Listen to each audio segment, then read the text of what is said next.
Bonjour à tous je m'appelle Zamiya สมิงชาทวีปสวัสดีค่ะพี่โซมินนะคะ วันนี้เราจะพาไปสำรวจว่าน้องๆศิลป์ฝรั่งเศสชอบประเทศไหนกันบ้าง ไปกันเลยเบลชิกโอคุส Belgique, เบลชิกอูลาว Belgique, เบลชิกอูชิน Chine, ชินอูชาปง Japon, ชาปงอูแคนาดา Japon,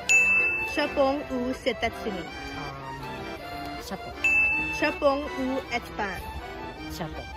ชาปงอูไตลง Thaïlande, ไตลงอูฟรอง France, ฟรองอูแฟงหลง bien sûr, France, ลาวอูชิน Chine,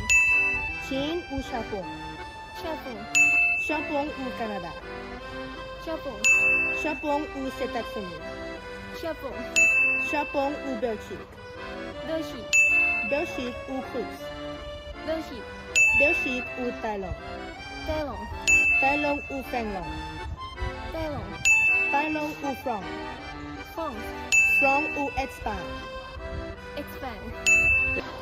แฟงหลงอูเอสปาน Espagne, เอสปานอูเซตัสนี Espagne, เอสปานอูแคนาดา Canada, แคนาดาอูชาปง Canada, แคนาดาอูไตลง Thaïlande, ไตลงอูชิน Thaïlande, ไตลงอูลาว Thaïlande, ไตลงอูฟรอง France, ฟรองอูครุส France, ฟรองอูเบลชิก France, ชินอูแฟงหลง Chine, ชินอูเอสปาน Chine, ชินอูลาว Chine, ชินอูเซตัสนี Chine, ชินอูแคนาดา Canada, แคนาดาอูฟรอง France, ฟรองอูครุส France, ฟรองออไตลง bien sûr France, ฟรองอูชาปง France, ฟรองอูเบลชิก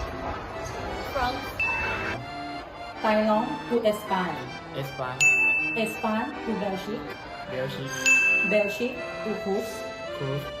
Russe ou Chine, Corse, Russe ou Japon, Japon, Japon ou France, France,